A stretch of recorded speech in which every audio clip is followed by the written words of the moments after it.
All right, welcome to RetireJapan TV, where we talk about personal finance, investing, retirement, and mostly life in Japan. How you doing, Daniel? Hello, I am good, thank you. I've got some fancy wireless earphones. Sounds a Ooh, little bit look weird at because Mr. Fancy Pants. they're so good at blocking out the sound. And if you long press this, it changes it to pass-through mode. Oh, wow, so now I can hear everything else. And then there's noise cancellation mode, normal mode. And I don't know which is going to sound better with you talking. So if I wiggle, ENC on or ANC on? Oh. If I keep pressing my Oh, ear. active noise cancellation, isn't it? Oh, that's what it is. Okay, that's quite good. I'll stick with that. Highly recommended, though. Really good. Awesome. Right, we have a show for you tonight. Thanks to everyone joining us on weirdly. So we can't do Mondays this year because my schedule changed. And we're supposed to do Wednesdays, but my wife scheduled me for tomorrow. And it was one of those things where, Daniel very kindly agreed to change to Tuesday just to avoid that. This is the opposite of happy wife, happy life, isn't it? If you get that one wrong. So awesome. So we're going to be talking about the healthcare system today. We're going to be talking about a whole bunch of stuff, including the new kodomo NISA proposal, which is super exciting. Like the number of people who have complained to me about the fact that junior NISA ended. So this would be great if we had an alternative. I thought that was weird. So I mean, we don't have a child at age range anymore, but I'm good at doing something, bring something back. Definitely. Right. But before we start, we need to do a public service announcement, I think, which is to do with the stock market. Hopefully, you haven't been paying attention and you have no idea what we're talking about, and that is ideal. So, we're talking to the people who have been paying attention, who've been, checking their portfolio, logging into their broker account, and possibly updating their spreadsheets. And basically, that's not a good idea, because it's not really actionable. So having, more frequent information about stock market movements is not going to help you, assuming that you're investing for the long run. You've got a plan. You're going to retire in, 10, 20, 30 years. You've been investing regularly, maybe every month, hopefully into your NISA account. And now you're starting to look at the balance and get nervous and start kind of second guessing your plan. And this is not a good idea. It's not helpful. It's very likely that any action you take right now is going to be a bad idea. So, for example, if you sell everything, right? You're like, okay, I think Trump's going to get worse. I think the economy is going to get worse. I'm going to sell everything now and then I'll buy again in the future. And the problem with that is that it's quite easy to make that decision to sell. And then it's very, very, very difficult to make the buy decision. And often what happens is that the stock market will recover and grow beyond the point where you sold. And now you're buying less stuff than you had originally. And that's a huge loss. And you're locking in that huge loss by doing that. So I last updated my portfolio on April 1st. I'm pretty sure it's down since then. Yep. For two reasons, because the stock market's down and also because the yen has got stronger. So for a lot of us who are buying, world stock funds or maybe US stock funds even, priced in yen, just by the yen getting stronger, the value or the price of those funds is going to go down, right? Because the yen's stronger, there's fewer yen per dollar. So that's happening. And also the stock market is very volatile right now. It's going up and down quite a lot every day. So if you log in and check those numbers every single day, it's going to really mess with your head. So do what I do, check it once a month or less. And just try to ignore it. Keep investing. Remember, if the stock market goes down and you're investing regularly, you're buying cheaper investments. This is great. Everything's on sale. This is exactly what you want, actually. So if you're already retired, if you're living off your portfolio, this isn't great. But if you're investing, this is fantastic. This is exactly what you want. You want prices to be lower so you can buy them at a cheaper rate. How are you feeling about your portfolio, Daniel? Yeah, kind of up and down. First, I've just sent a link to the comment there of your latest bite-sized podcast episode. It's just a few minutes long, but that's really good. It kind of just expands on what you just said. But yeah, if people are feeling worried, that's a good one to listen to. I was kind of lucky because I've got to pay some tax coming up. It's actually tomorrow. Tomorrow is the day. If anybody else is in the same situation, make sure you got the money in your account. Tomorrow is the day, if you do your own taxes, when they take the money out of your account. So you got to make sure you got enough. And so I had to sell. I underestimated. I got a refund. Oh, you lucky thing. 2,270 yen. Woohoo! That's a small meal. Yeah, I've been a good boy, putting a little bit of money aside each month, ready for tax time, But I underestimated. My financial situation has changed last year. Underestimated how much I'm going to have to pay. So, okay, sell some shares to do that. And that kind of forced me into, I've got about 20 shares in a portfolio. I like having individual, stocks because I find it fun. And then it was like, okay, well, what shall I sell? So then I went down the rabbit hole of analyzing each one and the PE ratio and dividend. And it was actually a really good exercise. It forced me to reevaluate things. Like, would I buy that right now from scratch if I was doing it again? No, I wouldn't. So I got rid of a few things there to pay the tax. I did it early just because I wanted to get it out of the way. And about a week later, everything went crazy. So I was very, very lucky. And since then, obviously, it's just gone down even more. But yeah, I'm not really worried. I'm wondering, like many people, maybe should I sell some more? Because I think it's probably going to go down further. But then maybe should I buy some more? Because it's pretty cheap right now. And the answer is probably in the middle. Just do nothing. I think I have read in the past that sort of periods of high volatility indicate a turn in the long-term trend. So we've had in the US in particular, quite a long sort of upward trend.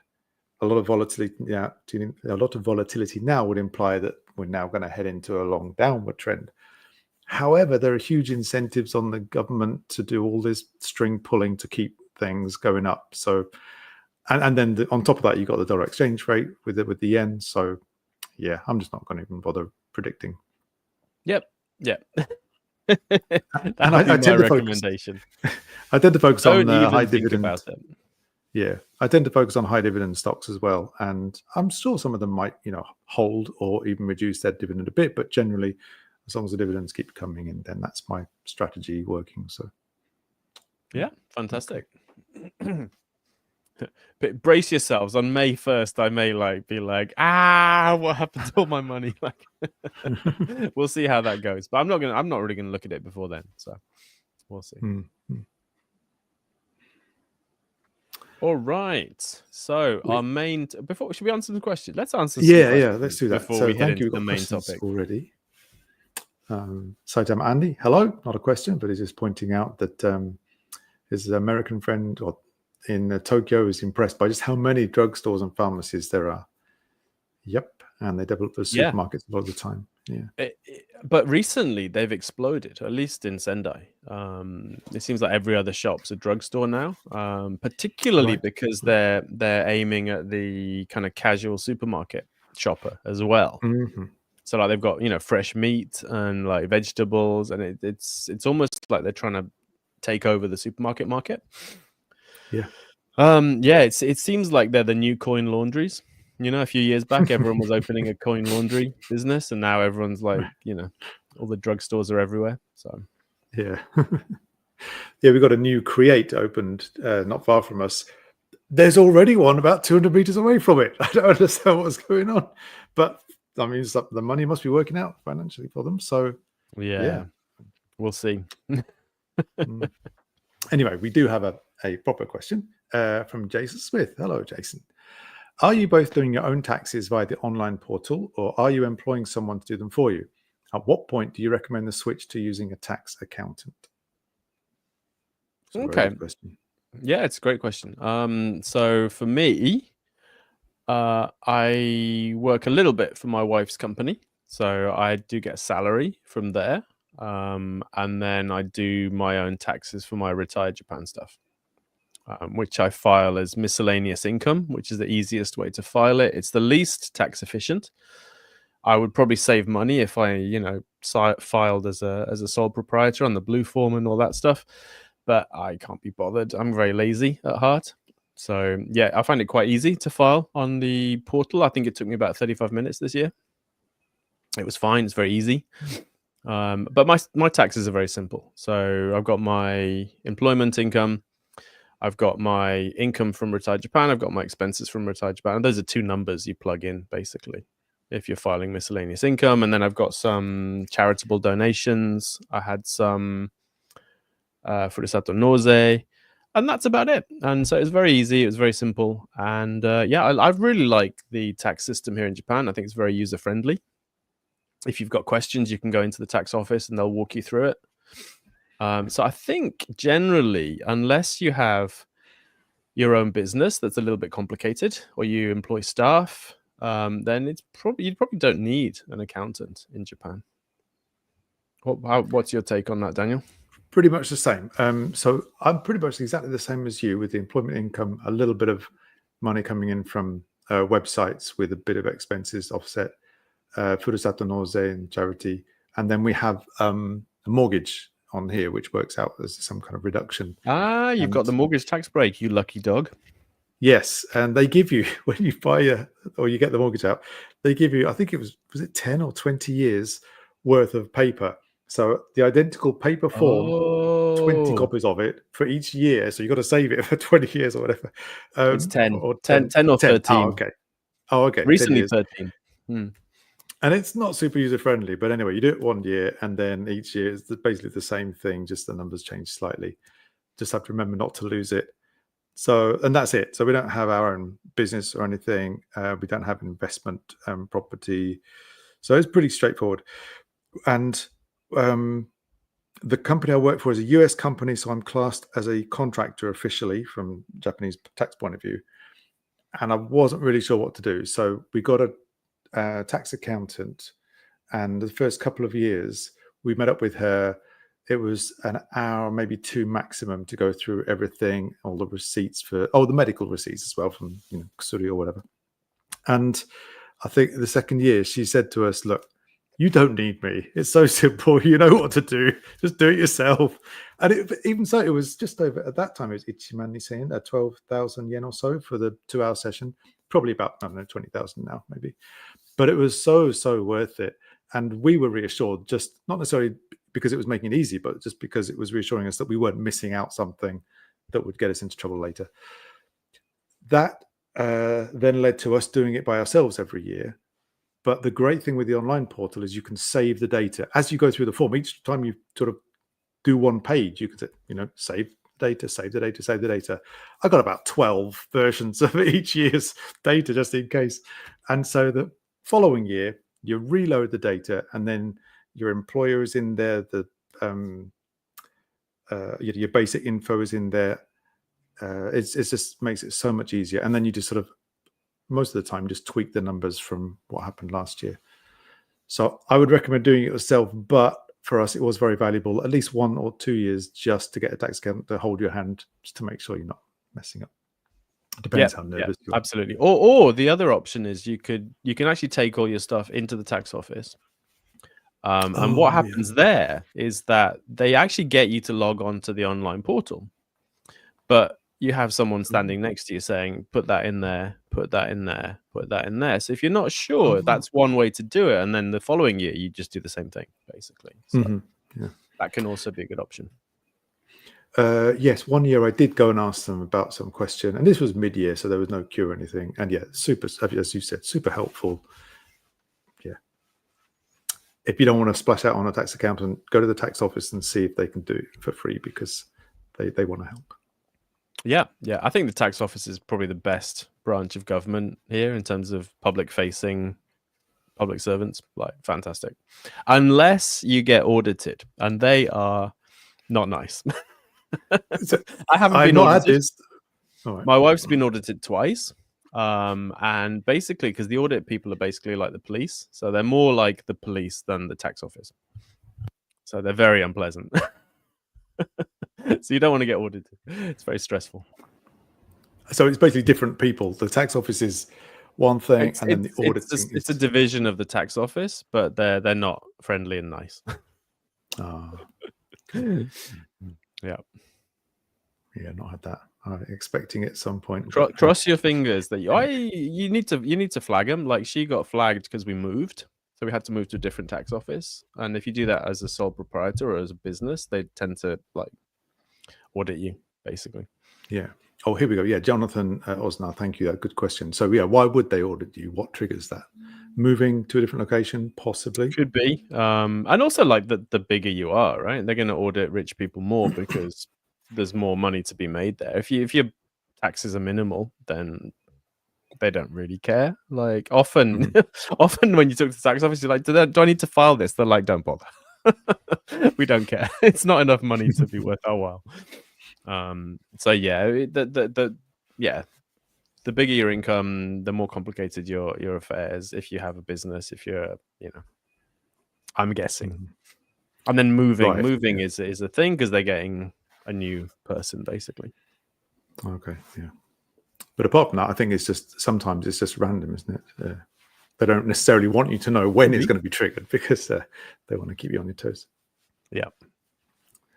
Right, should we do some other questions because these are related. Sushi Sapoto, you've been living in Japan for 10 years. You still find this content very useful. Well, thank you. Thank you.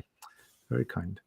I think that gets cancelled out with the Zadish. Tochise. I think they're talking about the mortgage refund you get. Yes, I have to pay the property tax. Well, yeah, I don't know. Yes, I wouldn't get a mortgage just because you're going to get a tax break. It's just a nice thing to have, but something else will cancel it out. Well, the tax break is, if it was a 10-year one, which they don't do anymore, it was 1% of the outstanding loan per year, which could be quite nice, actually. And it's probably more than the land tax is, and it's probably more than the interest rate on the mortgage. So you're making money from having a mortgage.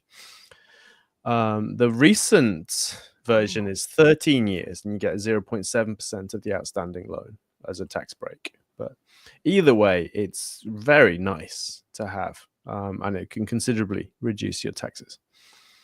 Oh, I'm not sure which one we have then, but yeah, that would definitely be more than our property tax.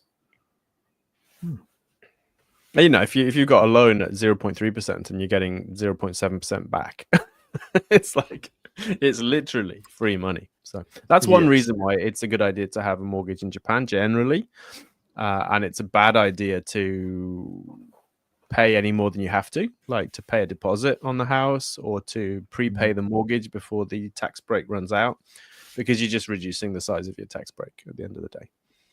Right.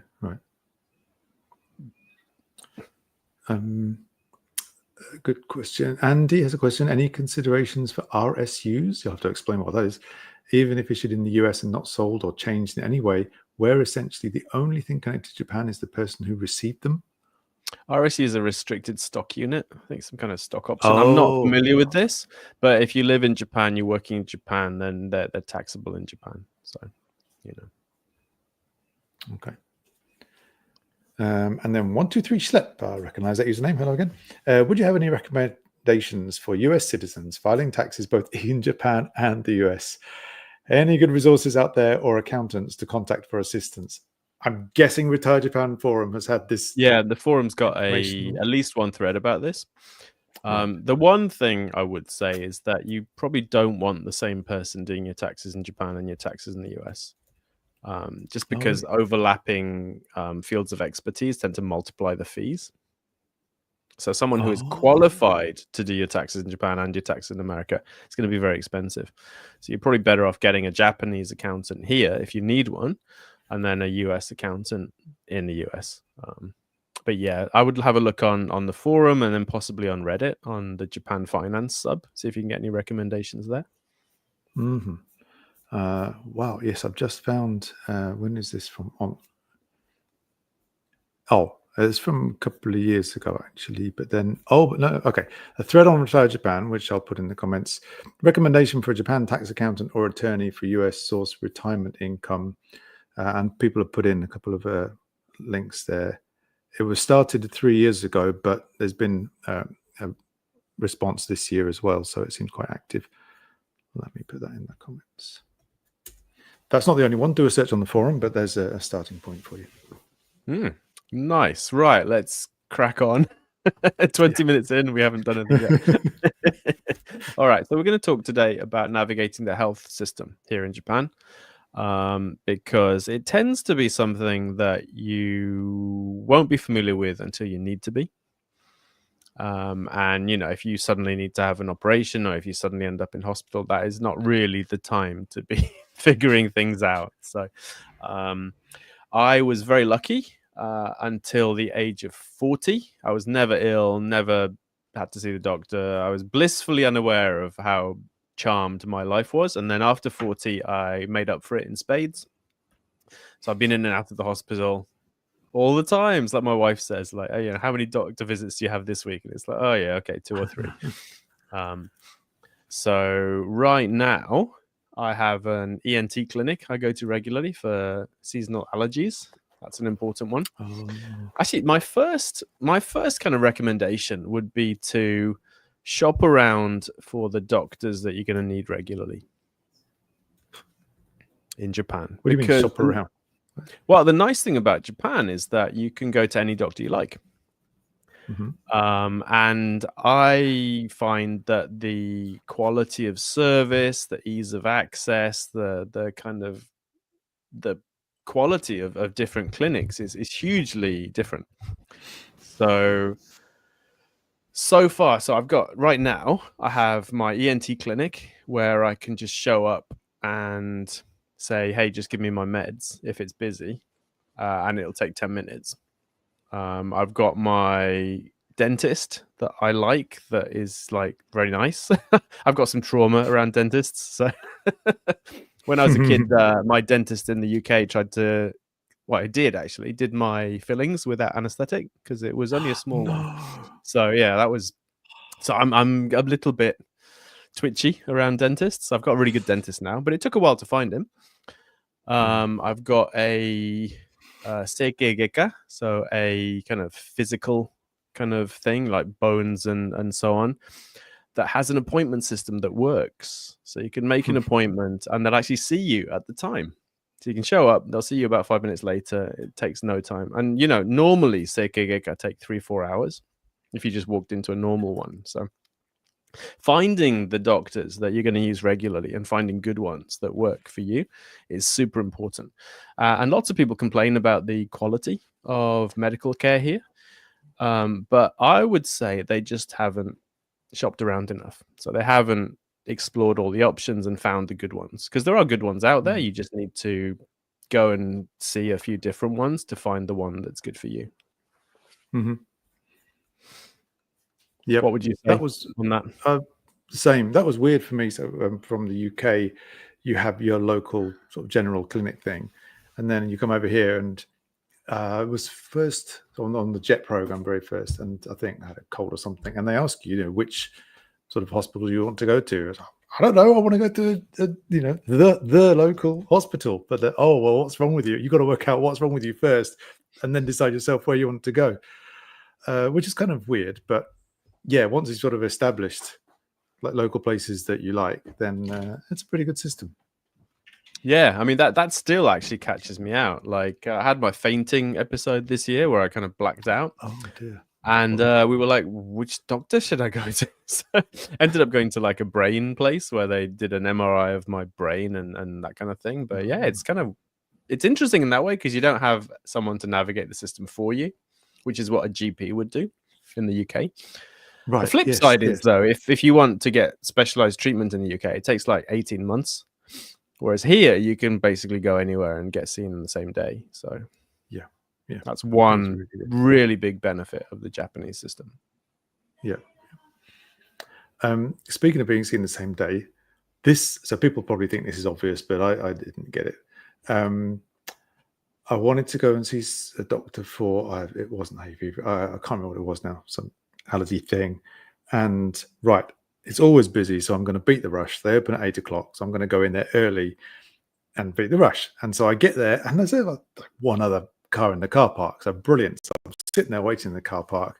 This is in the countryside. You know, it's got a big car park, clinic kind of in the middle, and I'm waiting there. And during that time, some other cars arrive, and people sort of walk up and they look at the door, and it looks like, you know, oh, they haven't realised it's not open yet. Yeah, get in the queue, open me up. And then it gets to 8 o'clock, and I get out of the car just before everyone starts rushing for the door. They've all been writing their names. Nobody's rushing for the door. They've been writing their names down. Why didn't they tell me you're going to write your name down? I was second and ended up having to wait an hour or something. So, yeah, if you go there early, like a restaurant, check for a bit of paper to write your name down. That was so annoying. The other thing I'd say is don't go there early, because that's what the elderly do. So I find the opposite. Go just before it finishes. Yes. And it'll speed up because the clinic want to have their lunch, right? They're not going to be dawdling. And also, yeah, everyone who's been there since the morning is finished. So yeah, my advice would be to go either just before lunchtime or kind of around that 2 or 3 o'clock period before the schools get out. Yes, yes. The other thing that's caught me out recently is that lots of clinics now seem to have bookings, and they won't take walk-ins. You do need to book online before you show up. And the other thing that caught me out is that some clinics have reduced hours for new patients. So they'll have some rule that says if you're coming for the first time, you have to come before this time, which is not the end of the waiting, kind of the clinic open hours. It's a specific time for new patients. And that's caught me out a few times, because often those rules are like tiny. They're in tiny print at the bottom of the page. So just be careful if you're going to a new place. It might be even good to call them up and confirm that they don't have any weird rules as well. Yeah. Our local hospital has installed this new instead of giving you a paper to the person at reception, it's got a machine where you stick your card in, and then it will print out a piece of paper for you. You usually when you've got an appointment, but that means it's done on a proper clock, a digital clock timer thing. And let's say walk-ins or visits are until 11:30.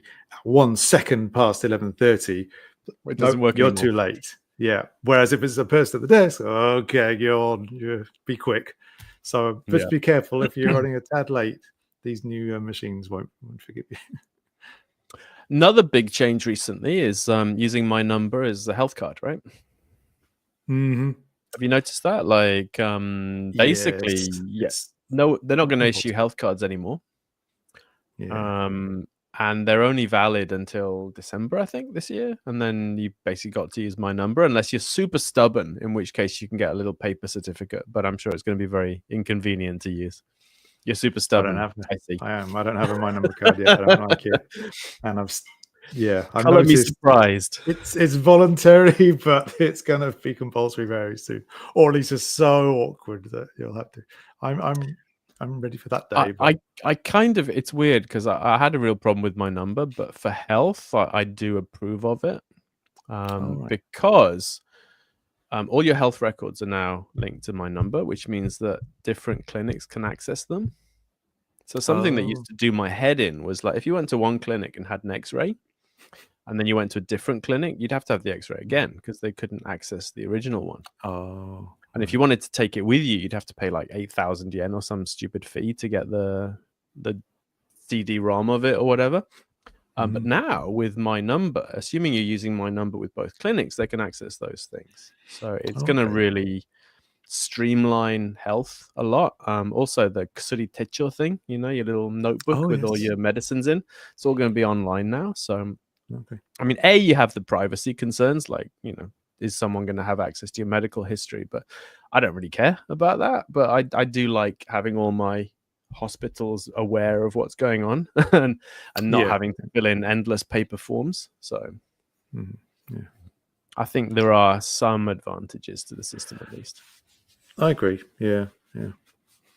And they do seem to have worked out a lot of the glitches, of which there were quite a few at the beginning. The one that they haven't worked out is reissuing them.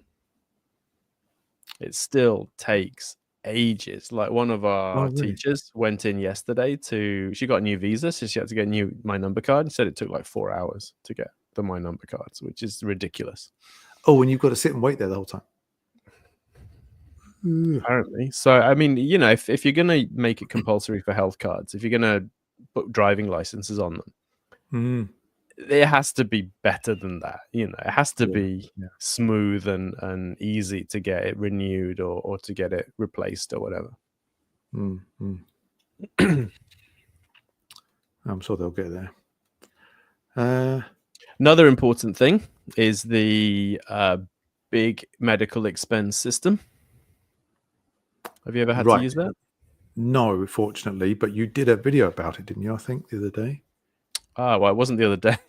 I've been very lax with videos recently. But yeah, I think we probably have one on the channel somewhere. But basically, if you have to have an operation or expensive medical treatment, it's often capped.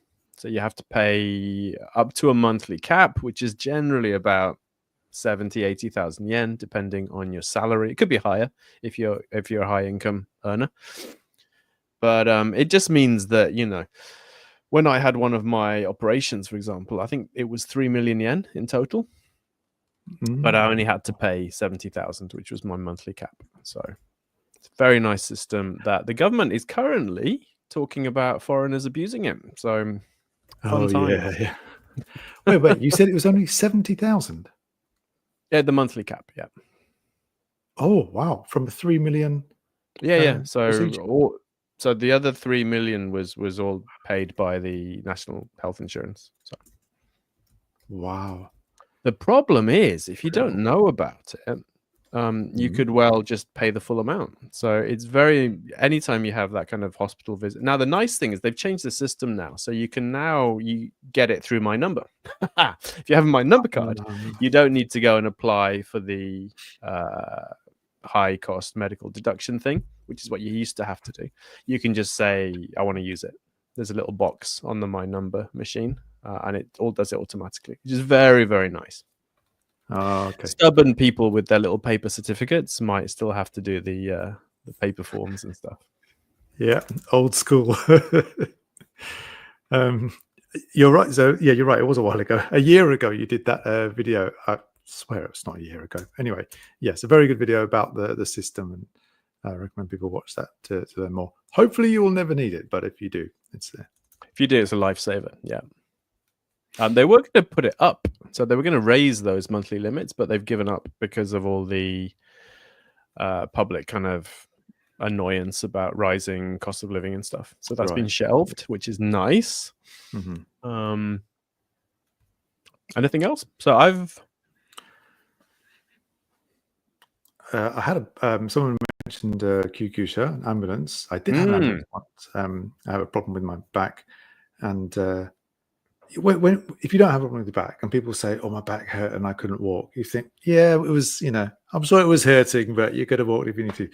No, you can't. It's unbelievable. And so I felt really silly, but, can we get an ambulance for me to go to hospital? I can't get in the car. And it was very painful just getting, they carrying me into the ambulance. But that was really good. And once I was lying down sort of on this stretcher in the back, just that immediate pain relief of being in a good position was so good, because I was just on the wooden floor up to then. And then they put the lights on and the sirens on. They're going, and saying, I'm comfortable now. You don't need to put the sirens on. I said, well, if we switch them off, it's basically just like a taxi. So you're going to have them on. Okay, sorry. Anyway, I got to the hospital and they gave me stronger and stronger painkillers. And in the end, they said, we can't do anything further for you. You're going to have to go back home. But they wouldn't give me an ambulance to go back home. I had to get our own transport. And I couldn't face actually sitting in a taxi. So they've got this sort of community ambulance thing, which was paid, like a private sort of minibus ambulance thing with a stretcher facility at the back. So the hospital helped us arrange that. Very nice people. You have to pay for it. It's more expensive than a taxi. And I can't remember, there's a base rate, and then there's a distance rate, and then there's a step rate if they have to carry you in. And so before we even left the hospital, they were asking, how many steps are there to your front door? And I think it was 8 or 9 or something, just slightly raised off road level. And each step was, was it 500 yen or something like that? I swear it was several thousand yen just for those few steps in front of the house, which was a sort of shock. So in the end, it was nearly 1 yen, I think, for that taxi ride home. But it was still worth it. Yeah. So I've never been in an ambulance, but I did have my back go out once. So my 3rd year in Japan, so I was only like 24 or something. So I woke up one day and stood up, and my back, like, I don't know, it was probably similar. And I just ended up lying on the floor, and I couldn't move at all. So I somehow got my phone, called work, and said, like, I can't come in because I'm in agony on the floor. And I just lay there for 6 hours until I could, it lessened a bit and I could stand up. I don't think it's a minor thing at all. It was incredibly scary, actually. Yeah. But that experience, they should have given me an MRI and they didn't. But generally, I'm really pleased with the Japanese health system. Yes, we have to pay for it compared to where I'm from in the UK, where it's free. But the service that you get and the way it's sort of balanced, in that, unlike the US system, as far as I'm aware, if you're not on a high income, you're kind of going to struggle. Here, they do try and make it as fair as possible. So Japan seems like it has a good balance of systems. It's the Goldilocks zone, isn't it? So it's not free at the point of use. So people, like, I don't know, I wouldn't say overuse it, but it's not overwhelmed. But it's not prohibitively expensive, and normal people can get care, kind of thing. Now, there is an issue with ambulances, which surprised me, because in the UK, ambulances come out of hospitals and go back to those hospitals. But in Japan, ambulances come out of fire stations. Right.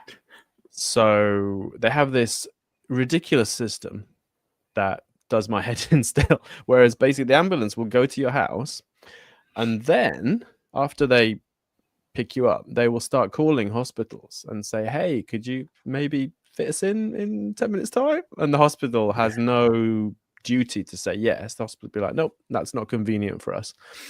And so if you're unlucky, there's loads of cases of people dying or, miscarrying while dozens of hospitals refuse to admit them. So that's very much a big problem with the system that could come up.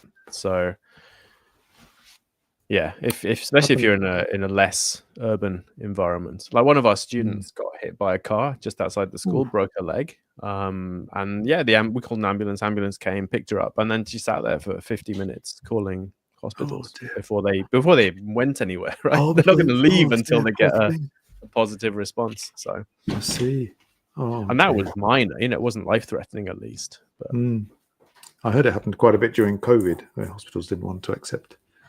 COVID patients, right? So I had one thing where I took my wife to hospital, and they refused to see her, and I pulled the angry foreigner thing, and they did see her eventually. So and I hate that works. Actually, it shouldn't work. Yeah, but it does sometimes. So yes, yeah.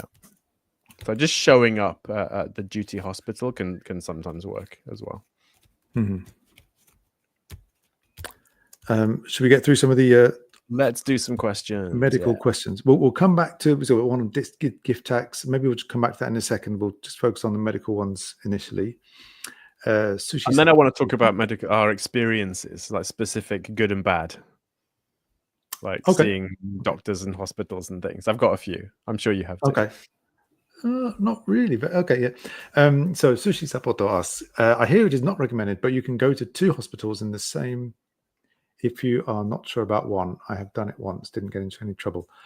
I think. Oh yeah, you can go to as many hospitals as you want. Get a second opinion. Yep, definitely, no problem.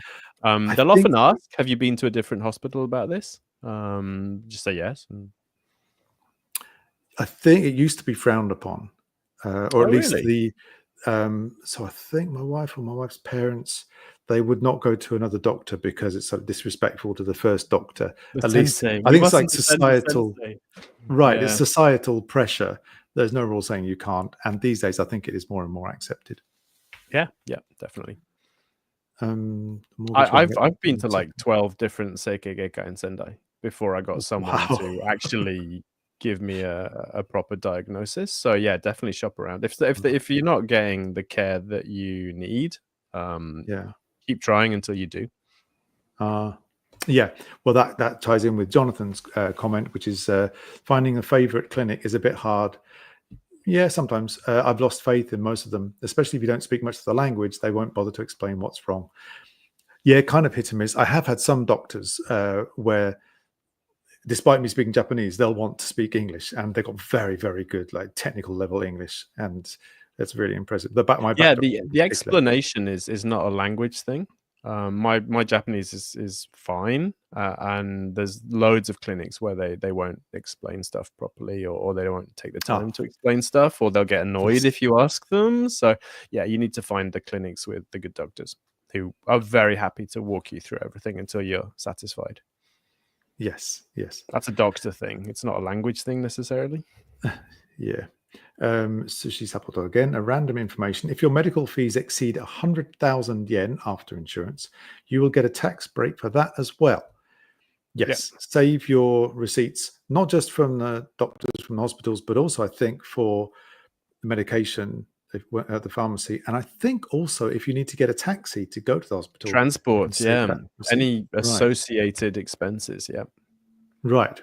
And so if all of those come to over 100,000 yen, Juman yen, in one tax year, then you can get a reduction. I think it's for the family as well. That's for the household. Yes, that's true. Yes. Jonathan again asks, what do you do if you're too sick to even go to a clinic? Call the Kyukusha, call an ambulance. I found that having to make an appointment for a clinic would be too late. Yeah, sometimes. And even if you don't, you can call the number. There's also a hotline. There's a medical hotline that you can call to get advice. I might try and find the number now. But basically you call them and they tell you whether you need an ambulance or not. So if you're borderline, you can do that. If you're very ill, just call an ambulance. People call ambulances for all sorts of nonsense. So if you feel it's a serious situation, don't hesitate. Definitely. Right. There's a TV show where they follow the ambulance. Actually, that's the call center. They have the call center guys, and the stuff they deal with is just like really? Yeah. So don't feel bad about calling an ambulance if you need to. It's fine. Yeah, it was good for me. Yeah, as you said, I was really surprised when it was the fire. It wasn't a fire engine, but it was the fire service ambulance arriving. But that's the way it is, and it worked fine. And in fact, Matt Black, hello Matt, says they believe there's no walk-in A&E. You should always call an ambulance in case of an emergency. There are. It depends. So there's a few hospitals around us that have A&E departments, and you can walk in, but they generally want you to call ahead, if at least. If you're not catch an ambulance. Right. Apparently, it's 7199. At least in Miyagi. For this is the phone number to get medical advice. So 119 is the emergency number, but 7119 apparently is will get you someone, probably a nurse or something, who can tell you whether you need an ambulance or not. Oh right, where did you find that? Have you got a link or something? Just checked online, but this is definitely for Miyagi, so it might be different. But I can stick that in the chat. I would say ask ChatGPT, but maybe don't for medical stuff. Not quite. Possibly. So I'll stick that in there. Okay, there's probably something similar in other prefectures. This is the Miyagi one. Right. Okay, that's a good start. So before we get to some of the non-medical one, you wanted to mention good and bad medical experiences in Japan. Yes, I've had loads. I've had a few doctor ones where I really didn't feel well treated. And basically I didn't ever go back. So that's the nice thing about those. Hospital ones were surprisingly good. I was really worried about the food. before going into hospital. Mhm. But actually, I found it quite good. I thought the food was nice. I've actually got a blog post that has every single meal I had in hospital for 3 weeks. Oh, I remember that one. Yeah. If anyone's interested, probably no one is, but you could go and check that out if you know. One thing is you can pay for private rooms if they're available, and I wouldn't consider going in a group room if I had the option. Group rooms in hospitals are like 4 or 6 beds. And private room is so much nicer. And they're not necessarily expensive. They can be between like 5 and 12,000 yen a night. It seems to be the range, depending on whether they have showers and private toilets and all the rest of it. But just having your own space is so important. Like it's almost impossible to sleep in a hospital, I found. Oh, right. Weirdly, you'd think sleep is so important for health, right? But if you're in hospital, they wake you up every few hours. The lights are always on. There's noise everywhere. It's really hard to sleep. So often you need to get out of there to get well. But yeah, having a private room makes a huge difference, and you have to ask. Right. So both times I went into hospital in advance, I was like, yes, I would like a private room, please. And they're like, yeah, we don't know until you check in. Although my wife went to a new hospital recently in Miyagi, kind of brand spanking new one, and all they have is private rooms. It's the only option. Oh, really? Wow, that's unusual. So, okay, yeah. Touch wood, I've never had a hospital stay in Japan. Not really had a bad experience, apart from just a couple of. You go in and the doctor says, "Oh, it's a cold. Have some of this white powder in the little plastic sachet," and it's not a cold. As I'm here because I know it's not a cold, and then sure enough, it turns out into something worse, and you have to go back, and then you're on antibiotics, whatever. But that's I'm sure that can happen anywhere. One interesting thing that happened last year, I went for my annual health checkup at the local place, and all finished. And then the nurse said at the end, "Oh, can I just have a chat with you?" Oh no, it's when I went to pick up the results, I think. Yes, at my local place, it's a small local thing, and so when you go and pick up the results, you have to go and have a consultation with the doctor as well. They don't just send it in the post. That's normal. All right, but yeah, fair enough. I'll do that. And they're ever so nice. Anyway, finished, and one of the nurses there caught me as I was leaving. She said, "Oh, do you have a minute? Can you just pop into my office?" "Oh, yeah, sure. Yeah, what is it?" "I noticed a couple of your figures are a little bit high, and one of them was it had come up on the computer, apparently, like highlighted it as this person needs to look at this. And one of it was the waist. I was above 85 centimeters, and it was 86 or 86.5 or something ridiculous like that. And she was apologetic. She said, "I'm really sorry. This is silly, but the computer has, identified it's above 85. Therefore, we need to go through this thing with you." And she's got this little pamphlet ready for the metabolic syndrome thing. "Oh, really?" And so, she's asking me about my day-to-day habits and my diet and stuff like that. And so, right, so what action plan are we going to put together then to fix this? It's like, oh, come on, it's 85 centimeters. I'm 1 over, please. Anyway. You should have sucked in a little bit more when they were measuring it. I thought I tried, but every time. Anyway, it turns out I was going to then reduce how many snacks I eat because I like sweet things. But they then nag you with stuff like 3 months later through the post. Here's this questionnaire to answer to see how well you're getting. And then 3 months later, you have to go back for another check to see how you're doing. And then the city hall then sent me the same information because they'd got they'd heard about it or something. So they sent me a similar, action plan. What are you going to do to fix it? So in the end, I walked talking about your waist circumference. It really started to annoy me.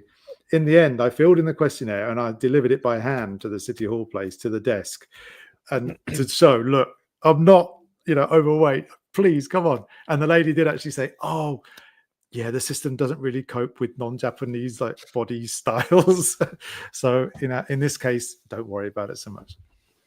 So no real sort of moral I'm to the way story over there. that every single year. So yeah, I don't know why I picked it up that one year, unless it's some random thing, but it was kind of frustrating. Having said that, I do think the whole system of having this so-called compulsory health checks is ever so good. I used to find it an annoyance, but now, no, I think it's very, very good. That's wonderful. I think that's one reason that society is relatively healthy here. Mm-hmm. One Yeah, reason. yeah. Cool. All right. Should we polish off the rest of the questions then? Yes. Now we're going back to Lukasz, I think. Is that Moscow? Hello. Do you have any recommendations for the gift tax? I would like to know if it's better to take some money from the home country and put it in a mortgage now, or to wait and use them later in a mortgage. Gift tax is very high in Japan. It's much higher than inheritance tax. So assuming it's a gift, like if it's your money, there's not any gift tax involved. But if someone's giving you that money, depending on your visa status, actually, if you're on a work visa and you haven't lived here for 10 years, then foreign gifts don't incur gift tax in Japan. So you might be okay in that way. If you're on a spouse visa or a permanent resident, or you have lived here for 10 years, then you would have to pay gift tax in that situation. So if it's their own money and they're bringing it from a home country account into their Japan account, is there any kind of tax or payment needed for that? No.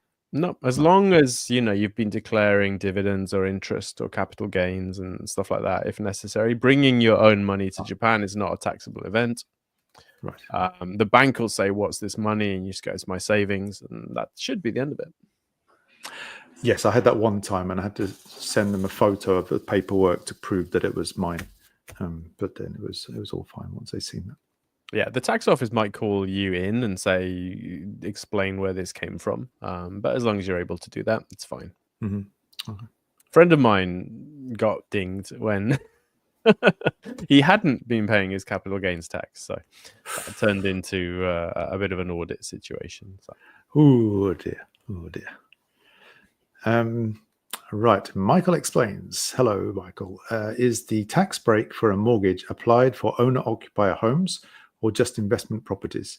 How does land tax work in Japan? Does it differ by prefecture? We'll start with the first one first, I think. So the tax break for a mortgage applied for owner-occupier homes or just investment properties?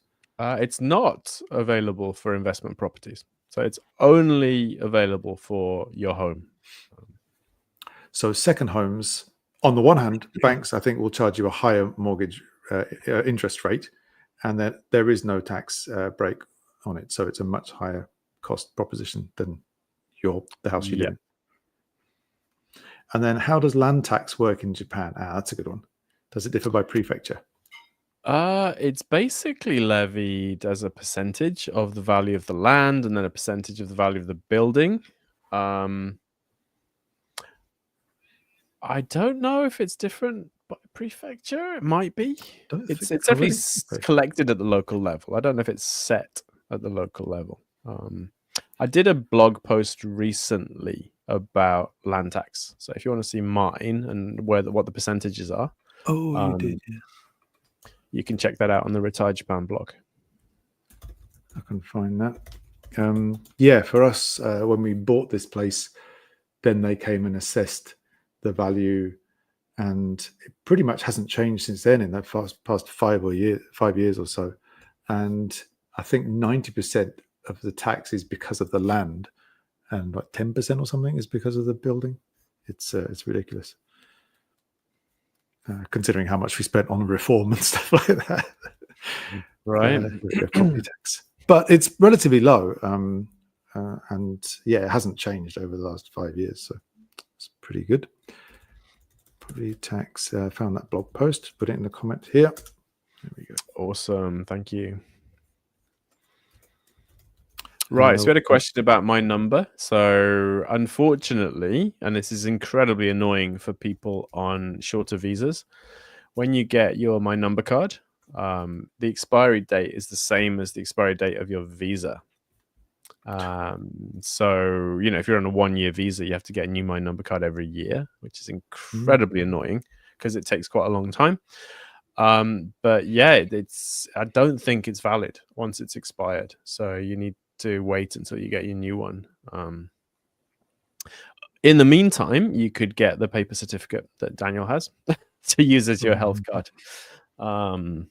But yeah, super annoying, and I hope they fix the system so that it's much easier and quicker to get your My Number card now that it's being used for lots of important things.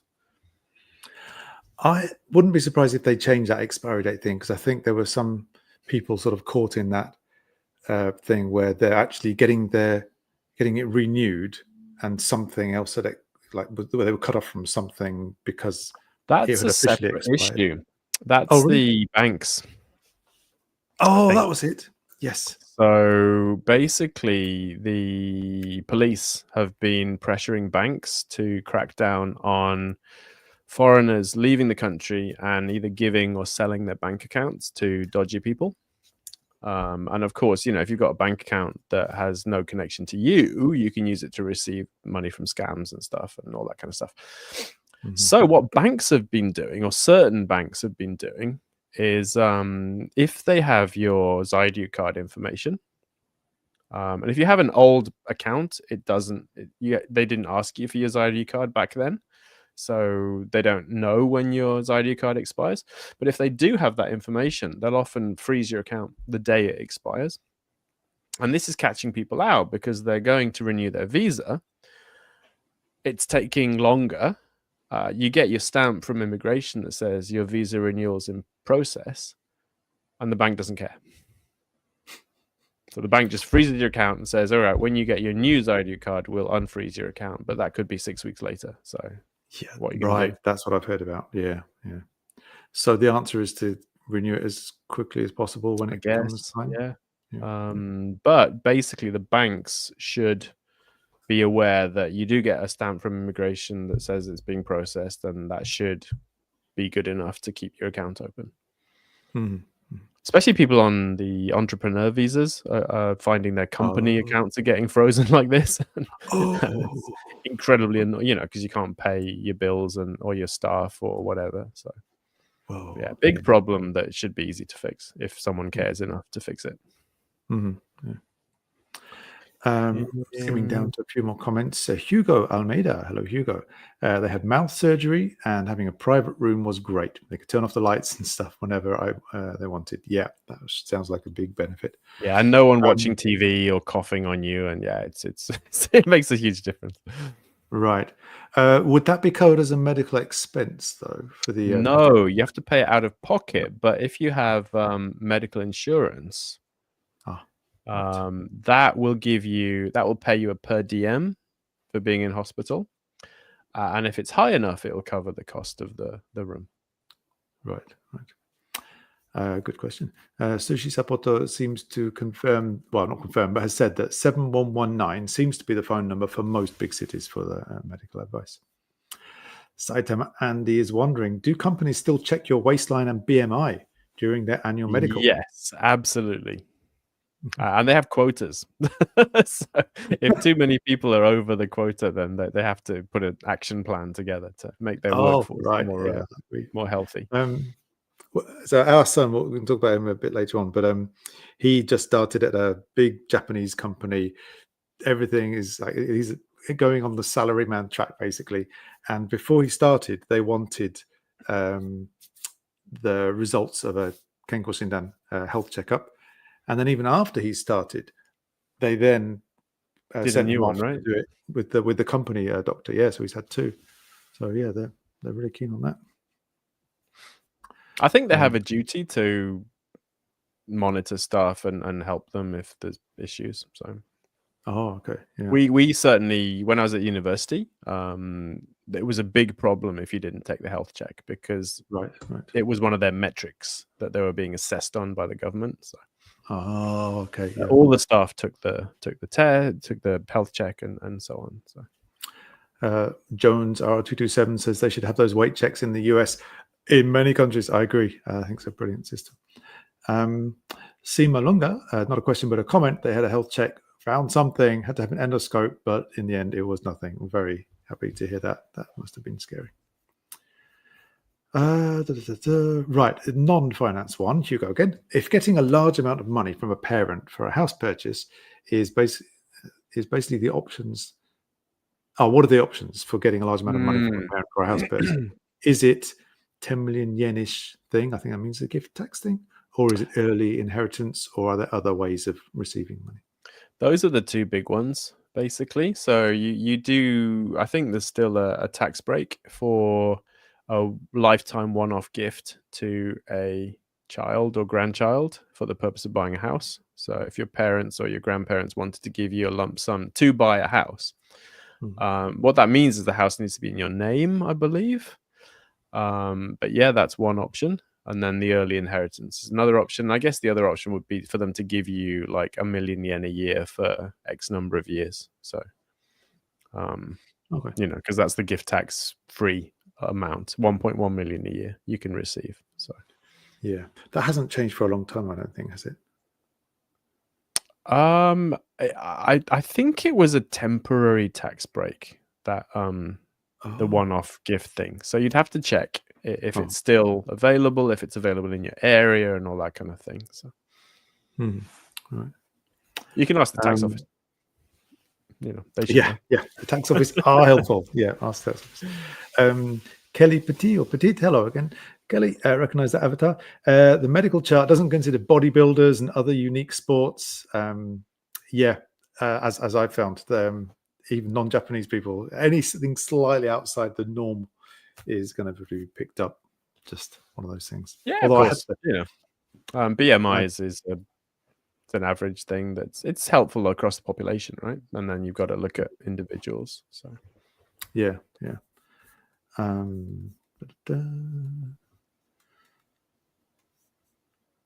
So a bit more about gift tax from Sushi Sapoto. Not all gift taxes are necessarily taxable. For example, if a friend helps with something and gives some money, that is not taxable. I don't know about that. Yeah, there's different things. Like wedding gifts are not taxable if they're reasonable or something. There's lots of different situations. You can talk to the tax office if you're worried. And again, they're not going to care about small things. The purpose of gift tax is to prevent inheritance tax evasion. So we're talking about large sums of money between family members. No one cares whether you got 15,000 yen from your mate from moving a sofa, right? It's like, did you give your child 20 million yen? Right, that's what they're going after, I think, with gift tax. So yeah. I'm the main earner here, and so I do give my wife money each month, and I'm aware of this gift tax limit. So what I do is give that, but then also some of that money is classified as what's called seikatsuhi. So I think you're allowed to give somebody, at least somebody or that depends on you, living expenses in addition to the money that would be covered by gift tax. Yeah, they don't count. It's a sensible amount of money. Yeah. So anything that's used for living expenses doesn't count towards gift tax. So right. You mentioned earlier, Ben, your friend had not realised the tax they had to pay on capital gains. 123 Schlepp is asking, to avoid ending up in your friend's situation, do we have any recommendations for resources for calculating dividend income, capital gains, and the taxes that would be applied to that? It's super overseas easy. Investments. It's super easy. So all you need to do is keep track of dividends and any capital gains. You need the date because you need to convert them into yen. And then you just need to declare it and pay 20.315%. So it's just part of the normal tax declaration if you have anything. So you stick it on there and that's it. So super easy. As long as you've got the records, basically. Right. Yeah. Kelly, again, have either of us sold a car privately? No, I've just gone through the second-hand dealer. Have you? Yeah, I bought one. I bought a Skyline GTS off an ALT that was leaving, and it was the best car I've ever had. And then it got washed away in the tsunami. So, oh no! But I don't really remember. I think we just had to go into the government office and change the name over, and that was it. So, oh really? Quite easy. In terms of selling, so yeah, I guess that's. So you're talking about from the buying point of view, but I guess from the I gave him 150,000 yen, and we signed it over to me, and that was it. So okay, well, it is pretty unusual over here, though, isn't it? back in the UK, the first thing I would do buying a car is go in Auto Trader and you buy it from somebody, do a few checks to make sure you trust them, do a bit of haggling, and then you buy your car. But over here, that doesn't seem to be a thing. It's just easier, isn't it, to sell it to the dealers, and then they'll flip it. So.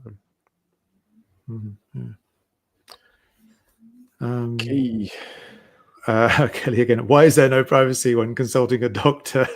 There's a thin curtain. What do you want? It seems like everyone there will gather and listen to your problem. Yes, and if you're a foreigner, it's weird, probably isn't even it? more interesting.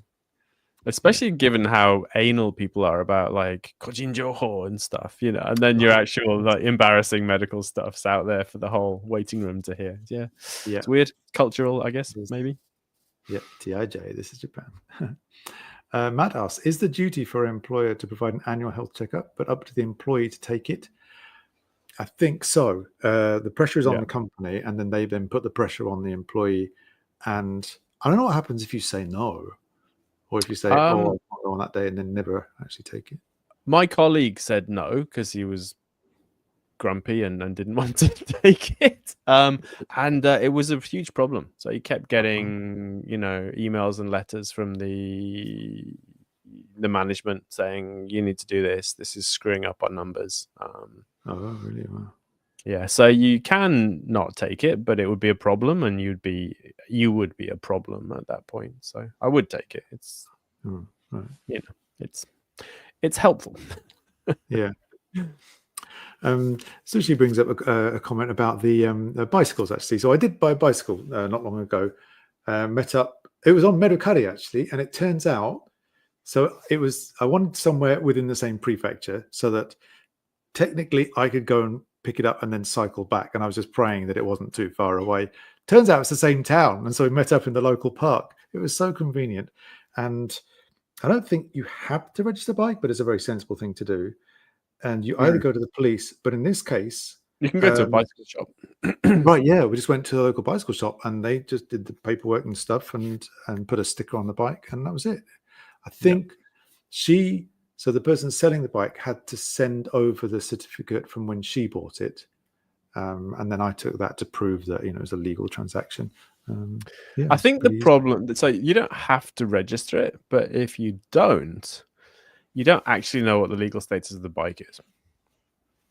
So if the police stop you and like it's been reported stolen or something, you're going to have a very annoying few days. Right. Whereas if you go to the shop and try and register it and they're like, "Oh, this has been stolen," then you'd be like, "Okay, well, I just bought it off this dodgy guy," and then it would be much easier to sort it out, I think. Clear yourself. Yeah. Sekniotic, that's a new name. Hello. Are family doctors common in Japan? I feel like it's a hassle to explain to every doctor my medical history every time. Yeah, family doctors aren't really a thing here. But as you mentioned earlier, Ben, with the move to the My Number card, then your medical history is going to be in one place. So having to explain each time should disappear. Also, if you go to the same doctor, if you stick to one like internal doctor and one whatever, then they'll have your records for that at least. Yeah. Question for me here, Jones. 227. What did they do to get me to reduce my waist size? Well, first of all, and I do have to say, she's a lovely lady, very, very nice lady. So she's chatting about my lifestyle. Do I do much exercise? Not very much. Do I eat between meals? Yes. Do I eat healthily 3 meals a day? Yes, I do. So, okay, well, let's focus on the snacking in between. And I enjoy baking kind of as a hobby. So, okay, maybe you can bake more healthily. So, bread with brown flour or something instead of sugary cake and stuff, which I have tried to do. And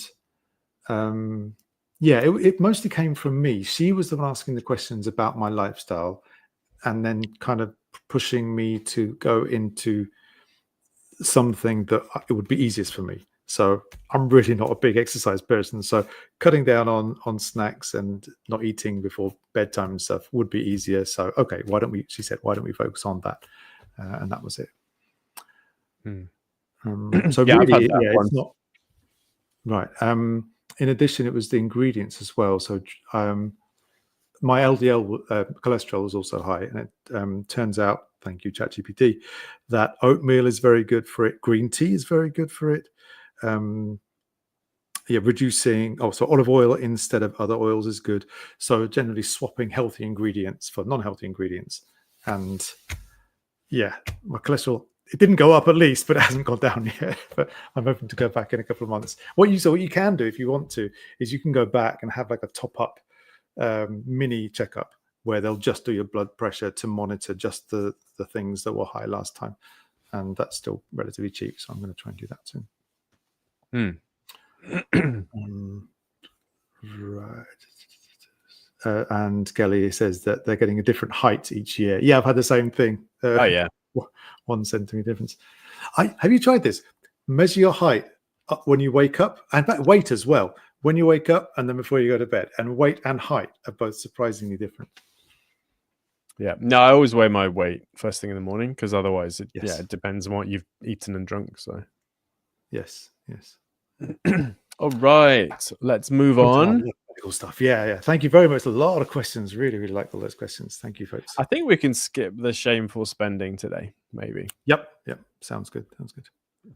So we got into news and other topics. So this is a quick fire round. Okay. First thing, taxis. So I had an unpleasant experience with taxis last week. We went to Kitakata, which is in Fukushima near Aizu Wakamatsu. It's famous for ramen. It's a real tourist kind of town. I went with my wife and my daughter and her 4 kids.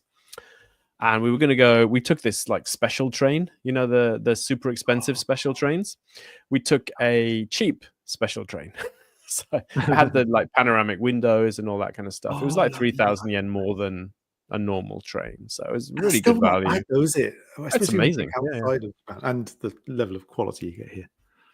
So we had like this we had a table and like these kind of seats that could see outside, and it was great. That was cool. Then we got to Kitakata and we were trying to find a ramen place that would be good for kids, with like tatami tables and stuff. And it was a bit far away. So my wife and I decided to walk there. And my daughter said she'd grab a taxi because there were some taxis waiting. And so my wife and I walked to the restaurant and we expected them to be there when we got there, and they weren't. And we were like, what? So we called her, and apparently the 2 taxis that were waiting had refused to take her because they didn't want to deal with the kids and the pushchair and stuff. So they're just like, no, just... and that's illegal in Japan. They're not allowed to do that, turn people down because, they're disabled or they've got kids or whatever. And I was livid, like, and my daughter's quite nice and doesn't complain about stuff. So what she did was she called a taxi from a different company, but she had to wait around in the rain for 15 minutes with the kids, which is not cool. Yeah. The taxi that came was super nice, but the 2 guys that refused her were like, if I'd been there, it would have been slightly different, I think. I actually complained to the tourist office when we got back, because the tourist office is run by the shakusho, right? So I was like, this is, and they were like, that's terrible. And they were trying to figure out which company it was and stuff. You did get it. But just be aware that taxis are not allowed to not take you for no reason. And you can complain to the taxi company itself, but also the taxi association for your area is in charge of stuff like that. But kind of spoiled the day a little bit for us. Yeah, that's a shame. I didn't know it was illegal, but it's good that it is. An adult daughter, I think you're talking about, right? Yeah. So she's the kids are young. So it was her junior high school age daughter, a couple of elementary kids and a baby and a pushchair. I think the pushchair was the problem because they couldn't be bothered to like take it or something. Apparently, mothers with small children tend to take shorter trips or something. And taxi drivers want longer trips. So that's one reason they might have turned her down as well as the hassle. But not cool. No. And quite rare. Apparently, it was quite common in Sendai before, but less so now. But yeah, apparently Kitakata doesn't want tourists to come to their town. Yeah. But yeah, Oh. the people in the tourist office were super nice about it. So And apart from that, you had a good trip? apart from that, was good. Yeah, fine. The train was great. The ramen was good. Train and ramen. You can rely on Japan for that. Exactly. Yes. All right. And then the super exciting news. Yes. I did not know about this, but you I mentioned did there's a not know about this either. NISA. Oh, right. A child NISA. Yeah. So NISA. Junior NISA was the old child investment account. It finished at the end of 2023. People were very upset. There's no option to invest tax-free for children anymore. But the government has just made an interesting proposal. It hasn't been approved, so I don't know if it's actually going to happen, but it's really interesting because the reason Junior NISA didn't get renewed, because it was a 10-year program that finished and wasn't renewed. So the FSA wanted to renew it, but the government, and particularly Komeito, so the junior partner in the coalition,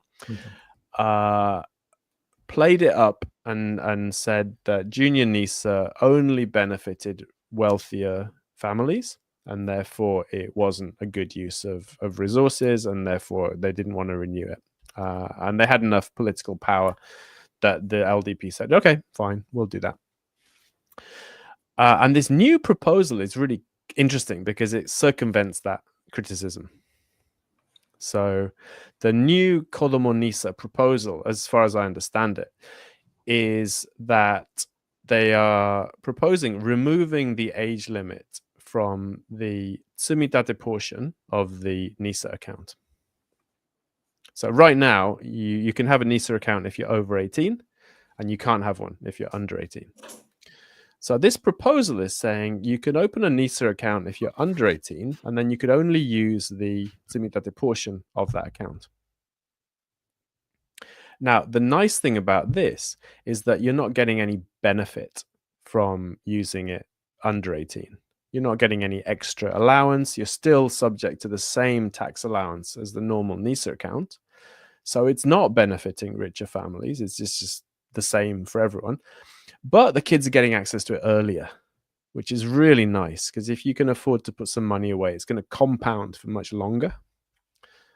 And also when they're 18, then they get to use the other side of the NISA account as well. They get to use the growth portion as well. So I think it's really elegant. I think it's great. I think it's going to be quite popular because it's also easy to understand. The junior NISA was a little bit difficult to understand. Like it had different rules and it was a little bit complicated. And there were issues with the tax office and, whether you'd actually given the money to the children or whether you still had control of the money and therefore it wasn't a gift and therefore it was taxable, and lots of things with that hopefully this new version will fix. So hopefully that'll go through. And yeah, fingers crossed. So instead, let's make sure I understood this right. So obviously it's just a proposal so far, not set in stone, but previously the junior NISA was a completely separate thing, and a person young enough to have a junior NISA when they get older, effectively they got extra allowance because they've got two NISAs kind of thing. Whereas this is more like one NISA in two halves, and the first half is when you're a child, and then you continue this into the second half as you get older. And I guess the first half is more limited, it's just tsumitate, and also there's still that parental control element, I guess. And then once you hit 18, then you're fully in control of it and you've got access to more things to put into it. Yeah. And good. You don't get any extra NISA allowance. You're just using it a little bit earlier. It's still got the 6 million yen lifetime allowance that anyone would have. So it's pretty elegant in that way. Yeah. Daniel Crane says reactions on Twitter that he's noticed, or X, seem to be a bit mixed. Lots of people saying it just benefits the rich, although even if you can't max every year, it's still good, I think. Totally agree. No matter how much you can put in, it's still going to help you with tax-free dividends or tax-free, what's the word, capital gains. I think anything like this is going to benefit the rich to a certain extent, because the more you can put in, the more benefit you'll get out, and the more you put in depends on how rich you are. But that's kind of unavoidable, I think. At the very least, it's a system where, as you've mentioned in the past, you can put as little as 100 yen a month into it. So it's really, really aimed at anybody. Yeah, or your Toshidama or whatever, like instead of putting it in the bank, just put 10,000 yen in your NISA account instead, and learn about investing and compound your investments. I think it's good if it goes through. So right. So watch this space. If we hear more details about it, we'll obviously share it here. Definitely. Well, you will. I'll just alongside the kodomo NISA, we also had this platinum NISA, which seems to be a slightly worse NISA for old people that don't understand investing, is what I've kind of seen. So basically the proposal is older, less sophisticated investors want kind of a reliable source of income, and there's a type of mutual fund that is popular with that kind of person, which is basically it pays out a fixed dividend every month. And in order to do that, it drains the capital from the fund. So it's not just paying out the profits from the company, which is what a dividend normally is. It's also selling the contents of the fund in order to fund dividend. So it's kind of like a time release fund, I guess. And yeah, those type of funds are not allowed in normal NISA. Mm-hmm. So the new platinum NISA would allow those type of funds. So it's kind of like Kabunushi Yutai, the shareholder gifts, which are kind of like dividends for people that don't understand what dividends are. This is like investing for people that don't understand how to invest. And yeah, I guess having more options is fine, but I wouldn't choose to open one. Right. But if people are going to get this rather than nothing at all, it's still better. Exactly. Yeah. Better than nothing. Maybe. Just put a link to it. It's a Japanese blog post, and it's just a proposal, but it's saying that they believe it's likely to happen next year, the 2026 financial year, and aimed at 65 years and older. But we'll wait and see how that pans out. Yeah. All right. What else do we have? Oh, tipping in Japan next on the news agenda. Really? Yeah. I made a LinkedIn post about this that I'll stick in the chat. But basically, I went to a restaurant the other week with another daughter and her husband. And we went to this really cool izakaya in Sendai. It's called Robata, if you're ever in the middle of Sendai. But it's basically really kind of old school. So they've got a counter that's around a kind of charcoal pit. So they've got all the sand and stuff. And one of the staff sits in there and like warms up sake.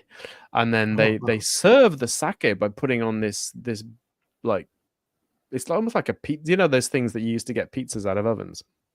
Big kind of wooden shovel things. So they put the sake on that and they kind of pass it over to you from like 2 meters away. It's really cool. It's got this real like 200 years ago kind of vibe to it. But I went to the bathroom, and in the bathroom there was a poster, and the poster had been created by the Japan Tip Adoption Association, and it was advocating for apparently. Although actually, so the poster was like saying, let's start using tips because it allows us to show our appreciation of staff and stuff. And I was like, oh God, no, please don't bring tips to Japan. But later on, I went home and I checked out this Japan Tip Adoption Association, and it seems to have gone. So their website is not there anymore. It's covered in like crappy ads. So I think it didn't work. They weren't able to get people to adopt tipping in Japan, maybe. But yeah, it's not something that I would want to see here. No, as Marcus Wallace says in the comments, no tipping is best. Totally agree. Whilst we're talking about going to the bathroom in restaurants, what is it about bathrooms in restaurants that makes you want to go on a round the world cruise tour? There's on the back of the toilet, there's a poster for the Peace Boat round the world boat trip. So frequent, and I don't see those posters anywhere else except on the back of the door in the toilet in a restaurant or izakaya. What? Why is it about that moment in time that you're more likely to want to? They're catching you when you're vulnerable or something. Yeah. It's something strange about the timing of that. Anyway, right, on to more serious stuff. So with all the tariffs and turmoil at the moment, tariffsandturmoil.com. There is a talk from the government about what to do in the next financial year. So the budget for 2026, and some ruling bloc lawmakers, I'm reading from an article here in Mainichi, which I'll post in a minute, they've come up with a plan of providing between 30,000 and 50,000 yen, basically giving out money, cash handouts, which has been done in the past. Yeah, to mitigate the pain of the higher tariffs and inflation and the sort of cost of living increase, isn't it? Yeah, which is likely to continue for the foreseeable future. Other people have complained about, how's that going to be funded? How are we going to decide who's eligible to it? There's no more details at the moment. It's just sort of being discussed, but I thought that was very unpopular. So there's something that 70% of people don't want it or something. Which is weird, because you would think cash handouts, that's a good thing. So what are the reasons that you're hearing that it's unpopular? Well, because it comes from taxes. So we're paying for it in the end. And we don't need a one-off 30,000 yen payout or whatever. And I think people are just tired of it, because it's been done, 2 or 3 times already since COVID. However, I just saw today that the tax rules for this year have been changed.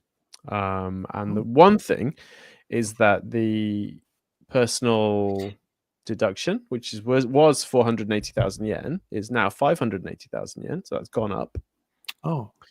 And that's permanent. So that's gone up permanently.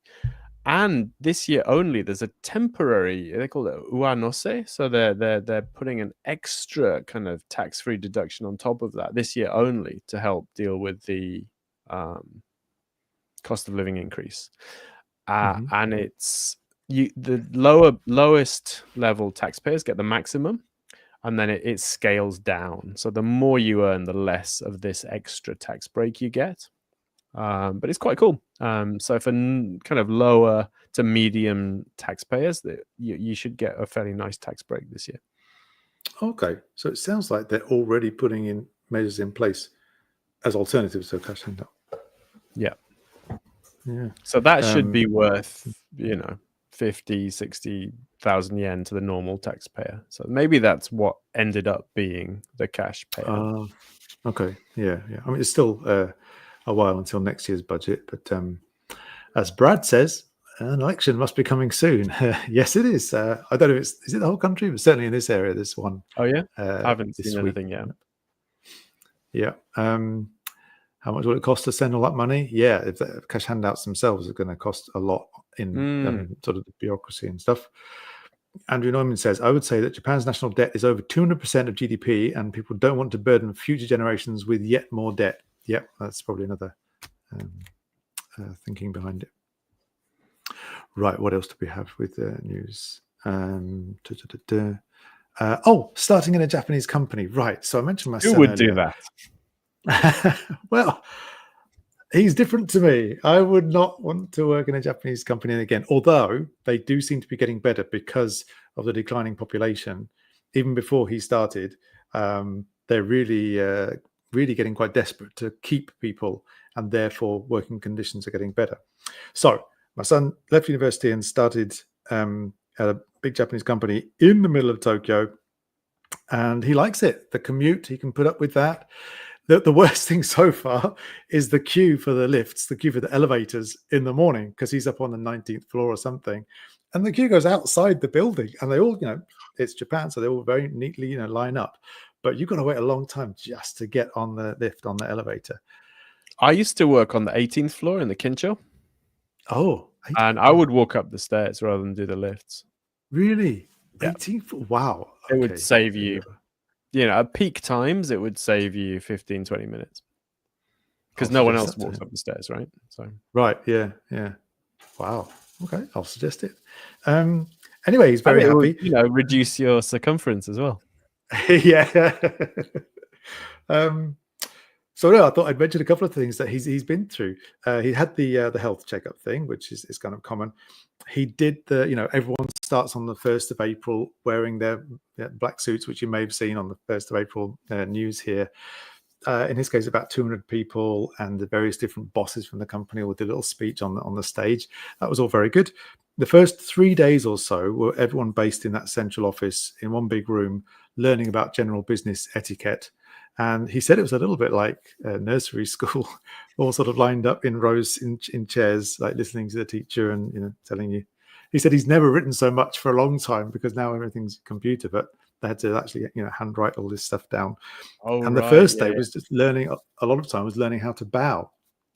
And some of the things I remember as you bow to about 30 degrees with your head sort of in line. So your head ends up sort of looking at the floor. You count, 1 second to go down, then hold it for 1 second, and then 1 second to come up.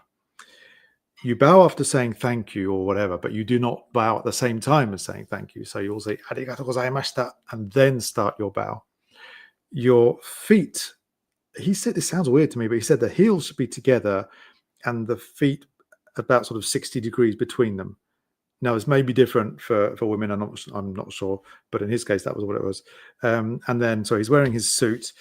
The middle finger should be touching the seam of the trousers by the side. So arm straight by the side of the leg when you bow. And was there something else? I'm sure there was something else I've forgotten. But anyway, all these different rules for learning how to bow. I just found it fascinating. That's what he did on the first day. And yeah, well, my then, daughters went to women's university, and the last semester they spent doing etiquette stuff. really, How to put your wow. makeup on, how to dress, how to bow, how to stand up, how to go in the room, leave the room, all that stuff. Like, it's crazy. Right. Wow, this sounds kind of similar. Yeah, so the first 3 days or so was really all that. And stuff, like email etiquette and stuff, which I think is good. Then it was the Kenshu, where they get a couple of coaches or 3 or 4 coaches or whatever to go to the place that the company owns up in Nasu in Tochigi Prefecture. Owned this very nice, they own basically the whole mountain and this very nice facility. And it was a week there. Still got to take your suit and tie. They said, please prepare, 6 days worth of ties and shirts and stuff. And this is still everybody from the company. So after this Kenshu orientation, then they all go to their different parts of the country relative, the respective offices. Now in advance, they know, or he was told back in December, I think, which office is going to be. And in his case, it will be Tokyo. Some people are in the Nagoya office or whatever, but they don't know what department they'll be in or what role they'll have. Okay. So we kept asking, have they told you yet? Have they told you yet? No. After the orientation, they all come back to the headquarters in Tokyo the following day. And in the morning, they received an envelope all in one room together. And then everyone opens that envelope at the same time. And that contains the department you're going to be in and your ticket to get there. Like, there's your Shinkansen ticket, or there's your bus ticket or whatever. Now, people knew they were going to be in Nagoya, so they got the suitcases ready, but they didn't know, if they're going to be in marketing Wow. or reception or whatever. It sounds so unusual. He was really happy. He ended up, what was it now? So it's a games company, fortunately. He's not a game designer or developer or anything, but he's ended up in the creative department or the planning department of the games company, making Nice. it with this like arcade kind of game stuff. So he's very, very happy. But yeah, the way that it was almost 2 weeks he'd been there by that point when he worked out where he was going to be. It's madness, isn't it? Yeah, it's so different. Unfortunately, the office where he will be, they don't have to wear a suit every day. Now that we've gone and bought all the, I don't know how A many week's shirts worth for of him. suits. Yeah. Yes, yeah. Oh, the people when we bought this, actually, the people in the shop said, "Well, really, you should have 12 shirts and 12 suits." 12 Seriously? suits. What? Yeah, well, through the year, because you'll need a selection for the summer months and a selection for the winter months. God. They were selling the suits, so I think they were, exaggerating a little bit. Yeah, possibly. Yeah. Yeah. Having said that, so yeah, as Andrew points out, it's impressive how much time and effort they put into training new hires, and they've been very strict about overtime as well. There was one point where they were looking like they were going to go past the whatever it was, 5:05 or 6 o'clock or something, and somebody from HR actually came up to them and said, "Look, please don't work past that time, because if you do, you'll have to request permission for it, and we're not going to give that permission." So at the moment, they're not allowed to work overtime without permission. For now. But now, yeah, we'll see Yeah. how that goes. Now that they're useless, they don't have to do it. But later on, when they have skills, then possibly. Yeah. No, it's definitely changing. So there's fewer job applicants than there are jobs now. So it really is like, it's not like, what can you do for us? It's like, please come and work at our amazing, nice company, like, because we need you. Yeah. Well, it's worked on him. He's very happy so far. Yeah, I did a class on depopulation today with high school students, actually. Oh, really? Wow. Coincidentally, we were talking about the pros and cons, and one of the pros for that generation is it's so easy to get into high school. It's so easy to get into university. It's so easy to get a job now. Right. Yeah, compared to 10 years ago, 20 years ago, 30 years ago. Mm-hmm. Yeah. I just want to catch up in the comments. Oh, somebody's left a nice name of a academic paper about lowering LDL cholesterol. That's good. I'll take a look at that. Thank you. Thank you, Jones. Andrew asked about the line for the lift, the line for the elevator. What happens in a fire or earthquake? Really good question. I should ask him, actually. I hadn't thought about that. Whoa. Everyone walks down the stairs. Oh, yeah. You're not allowed to use the lifts in earthquakes and fires. So no, that's true. Yeah, the big March 11th one. I was up on the 9th floor and we had to walk down. It was very orderly and it worked well. Mind you, we didn't have a tsunami coming at that point. Anyway, sorry, there was a long time spent on that bit of news, but yeah, I just found it so fascinating. And one other thing I put on the news list is something that came up in the Nikkei and the Japan Today websites about property prices. Central Tokyo condominium mansion prices have reached or have exceeded 100 million yen for the second straight year, and showing no signs of going down. Average, yes, average, yes, and it's kind of a knock-on effect. You had COVID, then you had sort of not enough materials, and materials were high priced, so smaller development companies were not able to build as many development properties as they wanted to, so less supply, increase in prices. The low yen meant that rich people in, I think probably mostly US and China, are buying investment properties here, so the price has really gone up, which means that from a Nikkei article, one-room condominium investments are increasingly out of reach for Japan's salaried workers. So I think in the past, I don't know, 5 or 10 years, I've got a couple of books about this. It's become not popular, but it's quite an accepted thing to have a small investment mansion or property, tax deduction purposes. Yes, and then for a bit of rental income, a stable rental income. But increasingly, that's not possible because the prices are just going up so high. Just use a NISA account, like a sensible person, instead of buying like dodgy real estate. Yes, I don't like real estate. I do, but never actually done it. We were close, but in the end, we stuck with the simple NISA and dividends, and yeah, it's just a lot easier. But it depends what you're into. There are friends of RetireJapan that work in real estate, and they're very good. So if you have questions, we'll refer you. Yeah, realestate.jp if you're into that. Right, that's news. That was long news, wasn't it? What else did we have on our agenda? Oh, so we've got a new section. Exciting. It hasn't got a theme tune yet, but we're going to talk about media super quick. So kind of quick fire media section. I watched Moana 2 with my granddaughter. We were slightly excited, but no, we were kind of skeptical, and it was terrible. So don't bother. It was awful. It's one of those films where you're like, who wrote the script, and why are they not embarrassed to put their name on it? Like, oh dear. Yeah. Slightly more positive. There's a Netflix series called The Residence, which is about a murder in the White House with a quirky detective, and it was good. I really enjoyed it. Watched it with my wife. 6 episodes, really short. It was very much like the Daniel Craig films, The Glass Onion and Knives Out. It kind of they were felt good. like that. So I really enjoyed those as well. So this was a nice little, coupled kind of watch thing. Where did you see that? Was that on? It's on Netflix. Or Netflix? Yeah. And with my granddaughter, we started watching David Blaine, I think his name is, the magician. Oh yeah. He's got a series called Do Not Attempt, which is on Disney Plus, and it was fantastic, really, really good.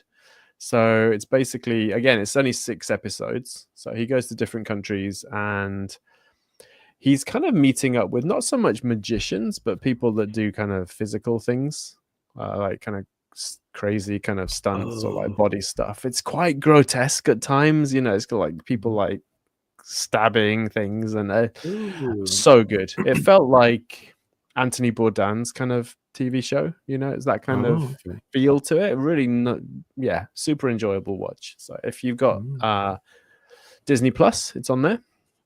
If you've got Netflix, The Residence was quite good. We both watched the next one, didn't we? Private Banker. Yeah, I think I got through more episodes than you did. I was like, 2 or 3 only watched episodes. The first one, so. Right. I didn't make an attempt to stop watching it. I just didn't find myself going back to it after a while.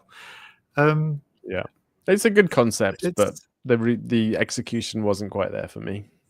Yeah, so it's a Japanese. I can't work out if it's meant to be a comedy or not, because it's kind of not serious enough to be serious, but it's not funny. It's a light-hearted drama, I think. Light-hearted drama. That's a good way to put it. Yeah, and it's about this person who is a private banker for the super rich, and can do basically anything, pull any strings you want. There were a couple of interesting things where I think maybe it was the 3rd episode where the husband, so the woman was the daughter of, I might have got it wrong, but it was something like the woman was the daughter of the rich people who own this company, and her husband, as a son-in-law, was employed there as a sort of dog's body, and they didn't really get on well. They thought he was useless, and then they promoted him to be a director or something, and he was very happy and thought, yes, I'm in. They've accepted me. I've got all these ideas for how we can blah blah blah improve the company. But every episode has got this kind of sort of lesson to it, and this one was about corporate structures and stuff, and in the end it turns out they only did that because then it's easier to fire him and they won't need to pay him anything. If you're a director, then you can get fired more easily with fewer legal restraints. That makes but the sense. private You're banker not on you also don't get the like Shakai Hoken and stuff, I think. That was as well. Yes, there's a bunch of stuff. Yeah, so it's good for sort of learning about the intricacies of the law from a finance point of view. But it just wasn't that. Yeah, it wasn't compelling for me. It's not gripping. Unlike the next one, Shojiki Fudosan, Honest real estate agent. Honest Realtor, which is it is a comedy, but they do build in lots of lessons. So it's really good to watch because every episode has some element of real estate, and normally it's something sketchy. So it's a scam or it's something that unscrupulous realtors do, and they explain it to you. So it's a really good way to learn about real estate. It's quite a nice light-hearted. Again, it's a kind of comedy drama. I watched it with my wife. Again, really good. It was on NHK. I think there's 2 seasons, and the story is basically like the Jim Carrey film Liar Liar, where that's good. There's a slimy real estate agent, and one day magically he becomes unable to not tell the truth, so he has to tell the truth all the time, and it's basically it's a comedy. So, but it's good. It's well made. It's interesting, unlike Private Banker.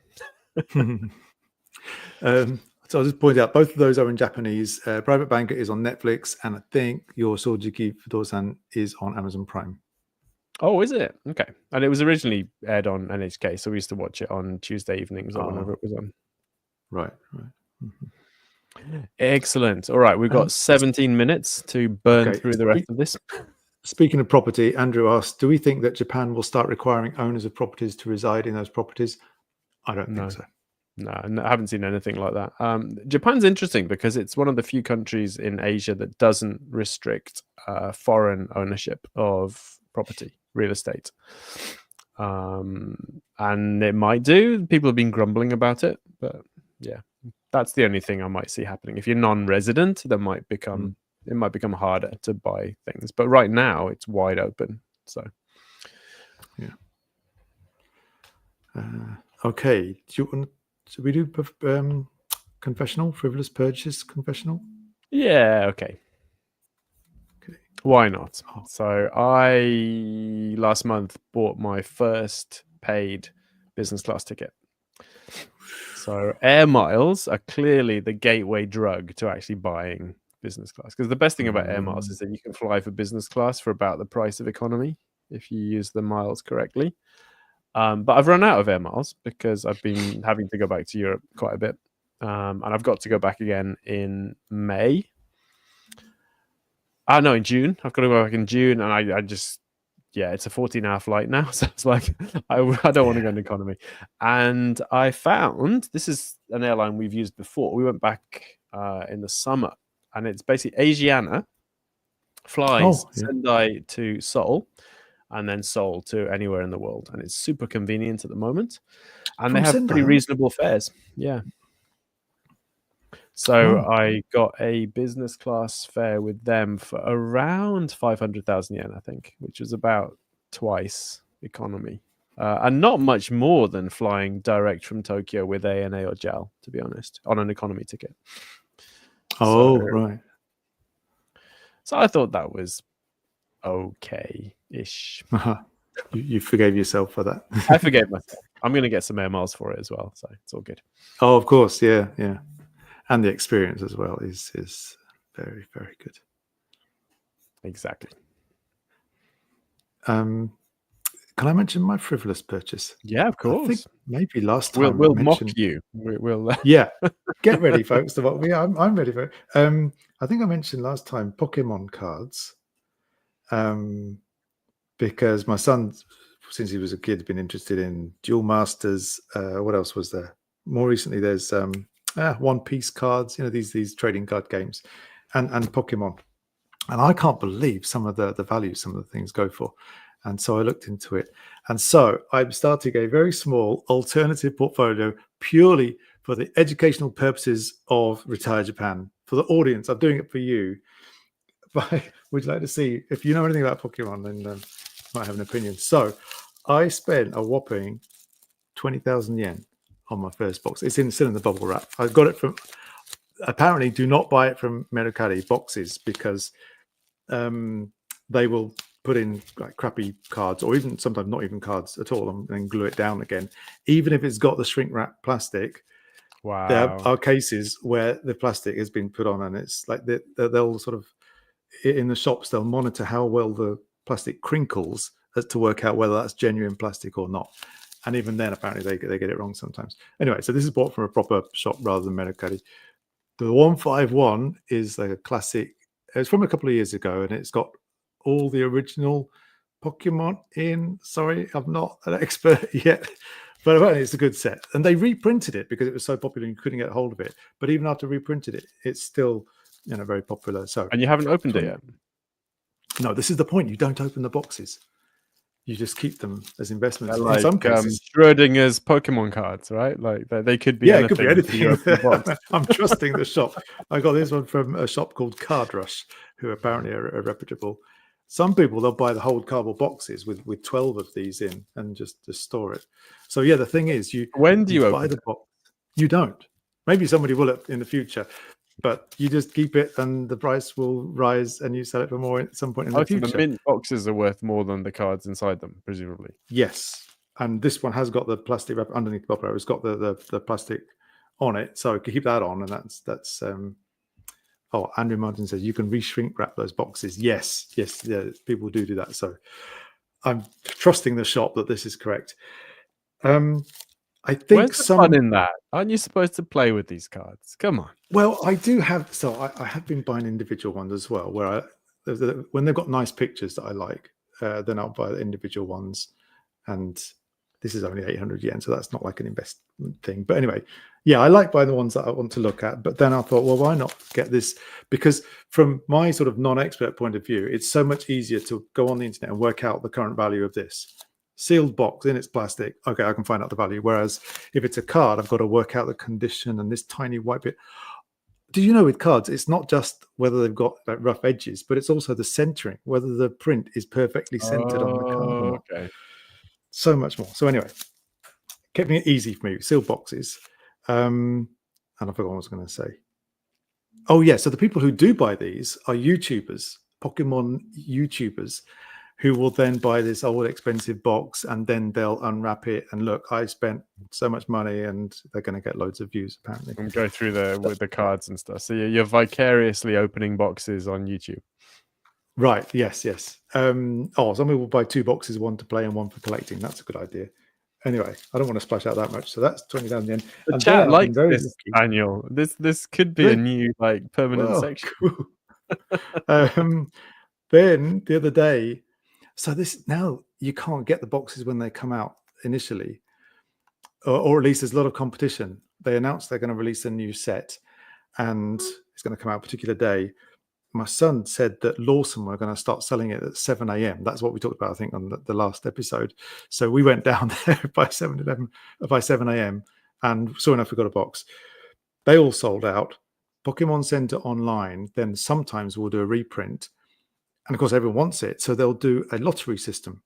So during these 3 days, the site is down. So, you've got to go in the queue, wait an hour, and then you'll get onto the site, and then you can do the lottery thing. And then they'll let you know if you got accepted or not. And I got accepted for this. This is what we saw last time. Neppu no Arena. 5,400 yen. Okay, the sort of the original normal price. So that's good. Already, this is I think 9,000-ish if you want to buy it secondhand from online stores, other online stores. And then what came out on Friday, I'm sure you know, Ben, all the fuss that's been made about Rocketdan no Eiko, the glory of Rocket Team, which was so difficult to get. You've got to open it now. No way, 2023 FTW. They announced this, I think, about a month ago. And then online, there are these sites that will tell you all the places that are having the lottery to be able to buy one of these boxes when it comes out, which was last Friday.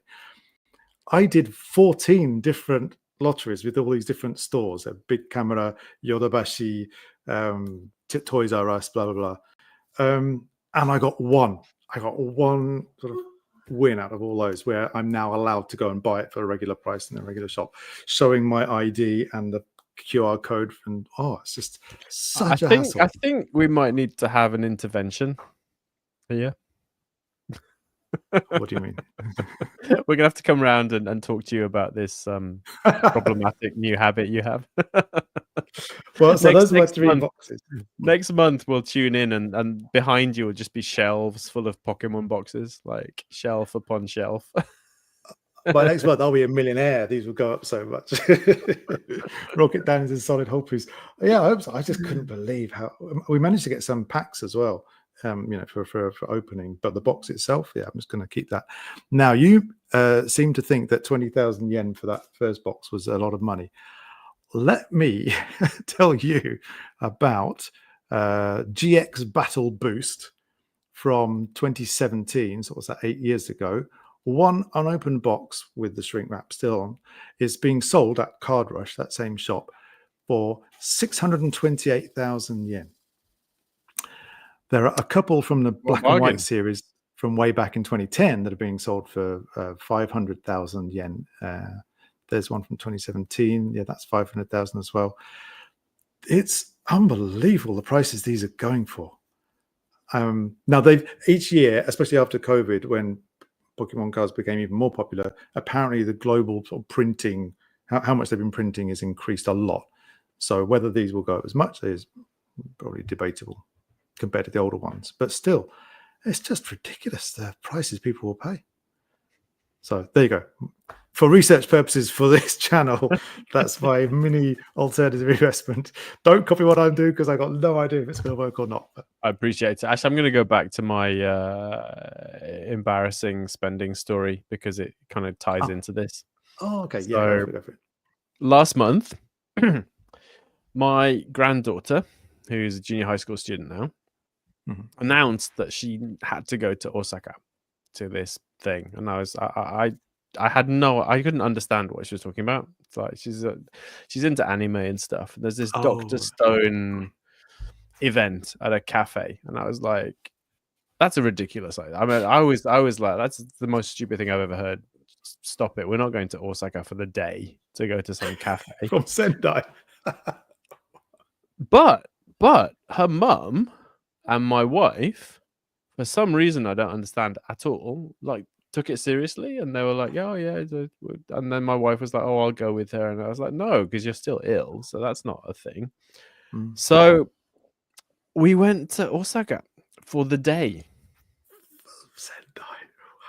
From Sendai. So we drove to the airport in the morning, caught the first flight, got to Osaka, went to this thing, which was the most bizarre experience I've had for ages because I didn't understand it at all. So we went to this shopping mall, and at the top of the shopping mall is where all the little crappy small shops are. Oh, yeah. You know, the not important ones, like on the 8th floor or whatever. And this cafe wasn't even a real cafe. It was a little space with like 12 tables or something. And they had this weird system where you had to buy food. And if you bought food, they'd give you like some collectible card thing. And if you bought a drink, they'd give you another collectible card thing. And everyone else there were like these collector types who had like cases and things. And they'd go in and order a bunch of stuff, get the cards, sort through the cards, file them in their case and leave. So, my granddaughter was the only like normal kid there, and I didn't have a clue what was going on. I mean, I've seen Dr. Stone, but I don't know what it is. Don't know what it is. And it was just bizarre. So it was like really bad food, really overpriced drinks. We got these like photocopies of things. I was like, what? I don't understand. I still don't understand why she wanted to go. So yeah, I can't really criticize your Pokemon thing in the slightest. But you know, on the plus side, we did have a really nice day once the cafe thing finished. So we went around Osaka and went to the ramen museum. Don't know if you've been to that, where you can make your own cup ramen with different flavors and stuff. Oh, cool. That was really cool. And we went for Mexican food, and that was the best thing from the whole day, apparently, from my granddaughter's point of view. So it was a good day in the end, but it was so expensive to fly two people to Osaka for the day. Like for the day, wow. But yeah, so beyond the event itself, it's a family memory. It was a nice experience, but yeah, just weird. I didn't understand the thing. I think there's this whole like anime thing, subculture thing that I'm just not exposed to. Because I posted it on Twitter, and people got quite excited about the Dr. Stone collectible stuff. So I was like, okay, obviously this is some kind of thing. Yeah, but, it's hugely popular, isn't it? Anything, yeah. And it's all limited. Related. It's all so cynical, isn't it? Like, yeah, you have to come to this place and give us lots of money for food, and then we'll give you this random thing that you may or may not want. I think it's okay though. I mean, it's if people enjoy it, getting excited about it, going out and having fun it's with not hurting anyone, you know, unless they're mugging old ladies to get money to fuel their pop-up cafe addiction. But yeah. Wow, Osaka day trip from Sendai. It's nuts. I mean, it was nuts. Yeah. I don't know why we did it, and I don't want to do it again, but it was nice. She must be very happy as well. Yeah, she's very teenager now. Do you know that Harry Enfield skit where Kevin turns into a teenager? Yes, it was that. Like, she was lovely like a couple of months ago, and now she's like doesn't want to do anything ever. Like, good luck with that. Well, fortunately, I'm not a parent, so I don't have to make her do anything. Right. I just get to hang around. So it's all good. Yeah. Moving All on right, quickly. let's do your money tip. We got time for this? Yeah, come Okay. on. Super quick. Okay. We'll make this. Oops, don't repeat that. I'll make this quick then. So my money tip this week is for, I mentioned Mercari earlier, don't buy unopened Pokemon card boxes, but Mercari is really good for other stuff, and Yahoo Auction. I use the two of them a lot. Mercari is really good if you want to get something at an inopportune moment and save a bit of money that way. Yahoo Auction is good for buying something that you think other people might have overlooked for whatever reason. So my tips for this. So if it's timing based, like with Mercari, if you can't sleep in the middle of the night, that's a good time to get on Mercari and try and save a bit of money. So my money tips are how to save money when you're buying things on Mercari or Yahoo Auction. So the timing wise, Mercari is like it's available right now. So obviously you want to jump in as quickly as you can if you find something that's priced cheaply. And so if I can't sleep, occasionally I'll get on my phone and look for something obscure that I had in my mind. And yeah, like 5 or 6 o'clock in the morning, there are not that many people around compared to later in the day. So you might find something. Similarly with Yahoo Auctions, so I got a load of, I manually typed in stuff into a spreadsheet and did analysis on it, which is something I enjoy. Mondays to Thursdays are cheaper on Yahoo Auctions for things that finish on those days. And I think maybe Mercari is the same for things that go on sale Monday to Thursday. But certainly with Yahoo Auctions, look for auctions that finish Monday to Thursday. They'll generally finish at a lower price than the same thing over a weekend when there are more people just checking their phones or whatever, or they've got time looking for things to buy.